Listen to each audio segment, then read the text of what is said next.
Well, for those of you who are unfamiliar with our software, this is what the interface looks like. You have the modules down along the left-hand side. To the right-hand side, you have your model in the viewport. All the modules have a very similar look and feel about them. And by default, the software opens up in the Model It module. We'll move down into the energy section, which is where we're going to be looking today. And in the Apache Sim section of this, Apache Sim is the dynamic simulation engine, which you can see you can access down the bottom of this Apache view. And the Apache dynamic simulation engine is the backbone of our energy simulations. And what we can do is we can represent our systems in a simplified way using these Apache systems here. So looking through these Apache systems, you can see there's a whole range of Apache systems available. And you can see here there's a fan coil unit, for example. In that fan coil unit, we have a number of efficiencies represented too, as seasonal efficiencies. So heating plant seasonal efficiencies, cooling plant seasonal efficiencies, and then an auxiliary energy value, which looks at the pumps, fans, and controls. And so these systems are very suitable for very early stages of design, not so much suitable for the later stages in design where more detail is required. For the more detailed analysis of your systems and your energy consumption, you would need to be using the Apache HVAC module. And the Apache HVAC module is a very flexible tool with many benefits now for engineers. What we have here is a similar kind of look and feel to the other modules. You can see along the top of this screen we have a number of icons, and down below that we have this model workspace where we can build our networks. And so what we're able to do is we're able to go in and we can create systems from scratch using kind of a drag and drop approach, using the components here along the top here in these icons. Or what we can do is we can go and we can select from the prototype systems library that we now have available here, which we'll talk about in a little more detail later on. I suppose the first real benefit of the software that you can see straight off is because we can go and drag and drop items in here, it allows us to build up our systems as they have been designed in reality. So you're not restricted to maybe rigid systems like perhaps other vendors would be supplying. So you don't have this kind of rigid VAV system or fan coil system that you have to stick with and make work for your particular system and compromise really in terms of the realism of your model. In our Apache HVAC module, you're able to go in and create your systems from scratch or adapt your systems from the system library quickly and easily, and you're able to go and make up your systems so that they are as close to your real design system as possible. So first of all, what we're going to do is we're going to quickly go in and show how easy it is to make up your systems from scratch if you want to. Now this isn't as popular to do as it would have been in the past, simply because we have that system library there available for you.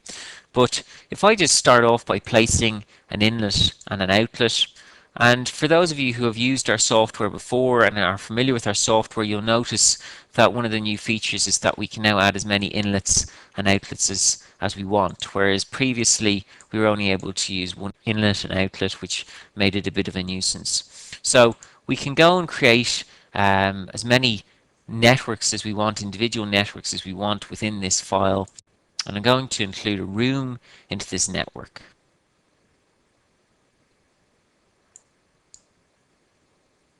And I'm just going to call this room Open Plan Office. And I'm just going to have a look through the rooms that are available to me, and I'm going to choose Open Plan Office 1 as being the room that I'm going to assign this system to. I'm going to just put in some of the ductwork associated.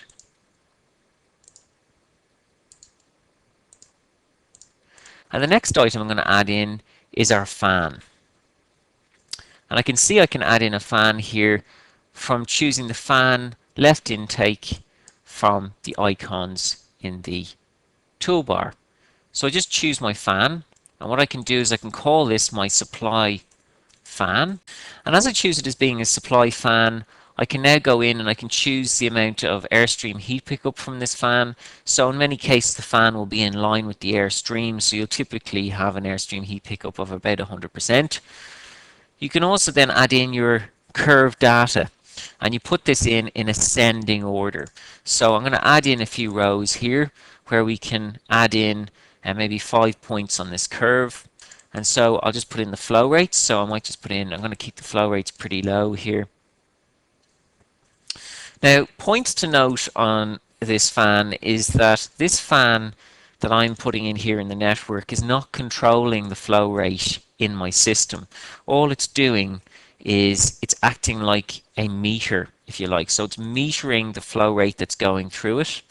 And based on that flow rate that's going through it, it will look at the figures I'm putting in here in terms of the curve, the pressure and efficiency and flow rate figures, and it will be able to predict the power consumption that this fan will be consuming at that point on the curve now. And so it'll be able to predict the energy as well that this fan will be consuming. So as I say, it's more of a metering device allowing us to predict our energy consumption. That's the point of it. We are able to control our flow rate in a different way using flow controllers. And so I can just click OK on that, and that's my supply fan in place. The next thing we'll do is we'll set up our heat source and our chilled water loops. So as I look along these icons here, I can see I have a heat sources section and a chilled water loop section. The heat sources section is a new icon that we've just recently added into the software, and in here we've added in a number of different heat sources. We have a hot water loop, and we also have a generic heat source. We also, aside from this heat sources icon, have the ability to add a third heat source, which is the air-to-air heat pump as well. The first of these is the hot water loop, and the hot water loop just allows us to go and model our heat generators involving hot water. And if I was to add that in, you'd see I'd have a number of options which we'll come back to. Another heating source is our generic heat source, which allows us to model a number of devices such as water or ground source heat pumps, for example, or other types of generic kind of heat sources that maybe don't include a hot water generator. And finally, as the name suggests, we can go and add in this air-to-air heat pump if we wanted to, and you can see here that we can add in a number of items representing the performance of this air-to-air heat pump. So you can put in your source temperature, your COP, and your output. We will select the hot water loop option for this initial system. So as I click the add button, I can go in here and I can see I've got 3 tabs for this hot water loop. I've got the hot water loop tab, I've got a preheating tab where we can model a number of preheating devices, and we've got a heating equipment set. And within this heating equipment set, I can choose from 2 different types of heat generators involving hot water.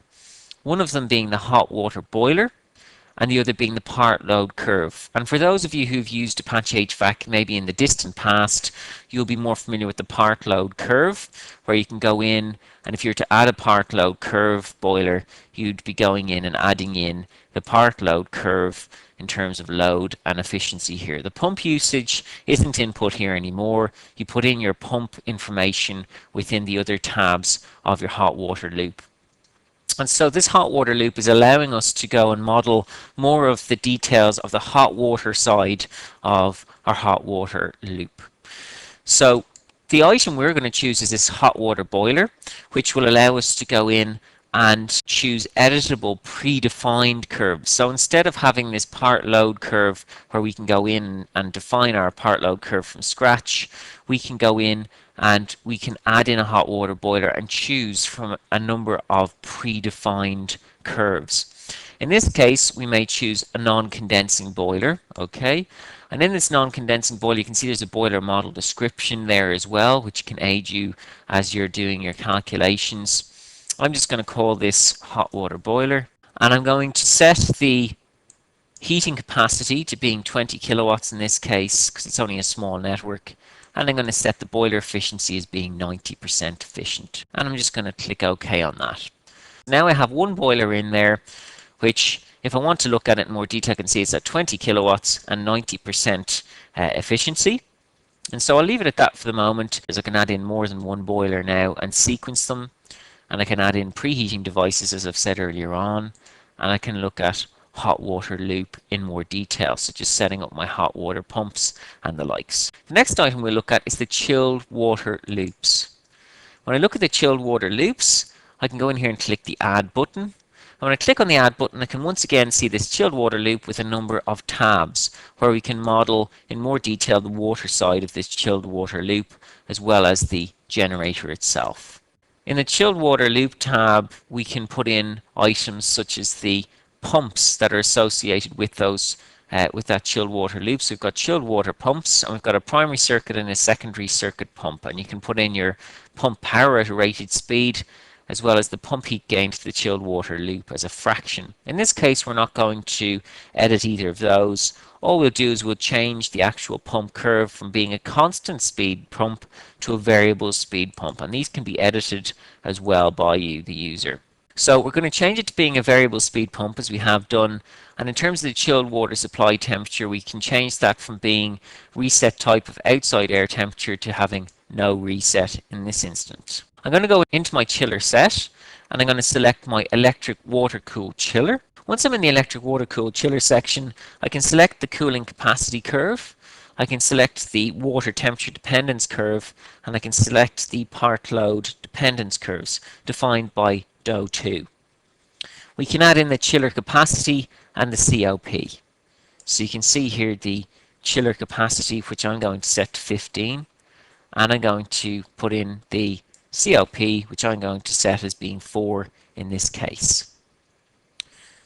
So I'm going to click OK.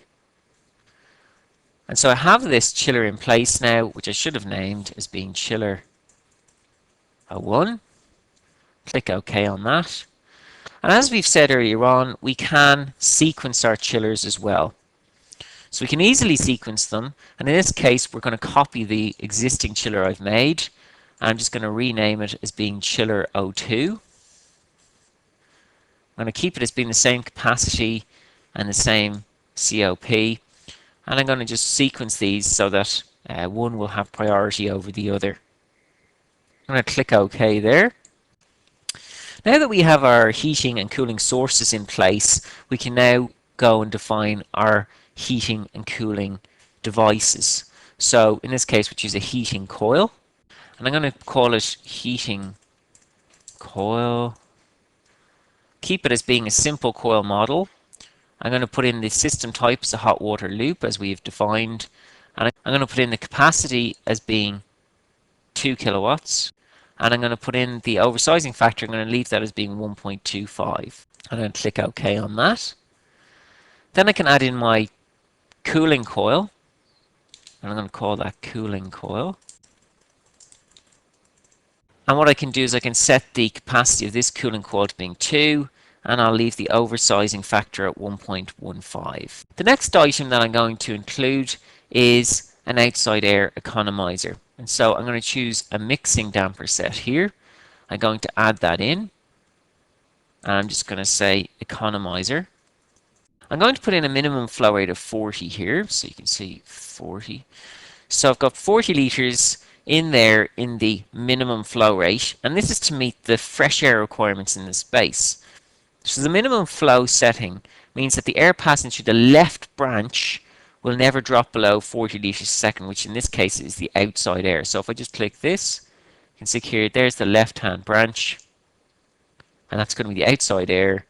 So this is where I'm never allowing the minimum flow rate to drop below 40 litres per second. I'm going to pair this mixing damper with a return air damper set, and I'm going to add in my ductwork in between. Now that we've all the components in place, we need to add some controllers. I can put in an extract fan. I won't go into as much detail as I did with the supply fan. If I just had a constant volume system, I would just have 1 point on the curve here. If I had a variable volume system, I obviously have more points on the curve to put in. So in this case, I'm just going to put extract fan, and I'm just going to click OK. I'm not going to go into as much detail on that one. So we'll start by adding our heating and cooling coil controllers. So to do this, I'm going to choose an independent time switch. And I'm going to set this as having a dry bulb temperature of 14. Click OK. And I can do the same for my cooling coil and say I have a dry bulb temperature of 14 and click OK. So I have these two time switch controllers in place, controlling our off coil temperatures to 14 degrees C. And the next one I'm going to add in is a flow rate controller, which is going to be an independent controller with sensor. And I'll just add this in here and I'll pop it on so it's sensing the air outside the room. And I'm going to be sensing or controlling the flow rate rather. And I'm going to control the flow rate to be 300 liters per second. So I'm going to have a proportional control on this. So this means that we can vary the flow rate in line with our sensed temperature. So I'm going to put in 40 liters per second as being the minimum. And I'm going to put in the sensed variable here is going to be dry bulb temperature. And I'm going to put my set point for that as being 24. I'm going to put in a proportional bandwidth of 2. I'm going to leave that as default. So just naming this flow rate control. Click OK. I can next set up a control to control the outside air economizer. So I'm just going to put in a time switch here, which will allow me to control this damper. And all I'm going to do is I'm going to put in a target mixed air temperature of 13.5 degrees. So I'm just going to say economizer, dry bulb temperature, and I'm going to set the target as 13.5. So in this example, the controller will modulate the damper, mixing the outside air and the return air to get as close as it can to achieving that target mixed air temperature of 13.5 degrees.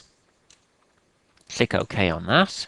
So the next thing to do is, now that we have everything in place, we have all our components in place, I'm just going to save this as being demo 112. Click save. So I'm going to go back into my Apache Sim module, the backbone, if you like, of my energy calcs. And I can now integrate the Apache HVAC module in so that I'm able to use the system that I've made up in Apache HVAC and connect it to one of my rooms. And I'm able to link that in and integrate with that so that that more detailed system can be used. And so I can quickly run my simulation. So our simulation is now run through, and we can easily look at the results for our network in Vista. So our results analysis module down along the left hand side there. So what I can do is, in my room, so this room that we've run our analysis or our system on in Apache HVAC, we had chosen the Open Plan Office 01. And so I have that selected now, and what I can look at is, say, the room air temperature here. And I can just select a graph, and I might select a particular day of the year. So maybe I'll select July the 17th, for example. And when I just select July the 17th, I can then go in and add in the outside air dry bulb temperature. I can look at the HVAC system air supply. So you can see that there is air being supplied into this space. And it's being supplied into this space once the air temperature in the space is going above 23 degrees, as we've set up in our flow rate controller. So once the temperature in the space goes above 23 degrees, that flow rate is coming on and is varying in terms of flow rate based on the temperature in the space. So as the temperature increases, so does the flow rate. I can also go into the energy section. So in that case, we were looking at interrogating one room. I can move from the load section into the energy section, and I can look at my fan electricity consumption. And so for that particular day, if I wanted to look at it, July the 17th, I can see that fan power corresponding to that flow rate that we've got is coming on, and I can see the energy that's being consumed by that fan based on our fan laws. So I can select the system options from the room groupings as well. So you can see here we've got a system option. When I go into this system option, I can then select my Apache HVAC system. And when I select my Apache HVAC system, I'm now able to select any point on the network and interrogate it. So what we might want to do is look at the heat picked up by the air from the fan. So as I look at air temperature, And as I look at a point before and after the fan, I can see that for that 17th of July, that we have got heat being picked up by the air from that fan. As we've said, 100% of the heat pickup will be available from the fan to the air. So you can see the difference there. You can also see either side of the cooling coil in July. You can see the air as it would have been brought in from outside and how it's been reduced there down to the air temperature of 14 as we would have expected. And we can open a new graph for that particular day if we want to, and we can look at perhaps the components rather than the nodes. And what I can do is I can look at that particular cooling coil, and I can see for that particular day, I can see the amount of sensible coolant being input by the cooling coil to the airstream. I can also move back into the room view. I do that by just going to my drop down and choosing on rooms and selecting my heating and cooling coil load as well as the boiler and chiller loads. So heating coil load and my cooling coil load, and I'm able to see those throughout the year and see what the load is on them. So I'm able to see the heating and cooling coil load there in the graph. What I can also do is I'm able to go and I'm able to look at my boiler and chiller load there. And I can also go into my energy section. I can easily go and look at my Apache HVAC boiler energy, my Apache HVAC chiller energy, Apache HVAC distribution fans, pumps, heat rejection fans. We can easily graph these and put them in monthly and summed totals. So as I look at this, I can see my monthly and annual totals shown to me in this table. And so you can see that throughout each of the month, the different energies associated with each of these plant items. We can also look at CO2 emissions. And if I look in CO2, I'm able to look at my CO2 for my system. I look at the split between the fuels used for heating and cooling. So I'm going to look at my system natural gas CO2, my system electric CO2, and my total system CO2. And they're represented once again monthly and a summed total for your annual CO2 emissions.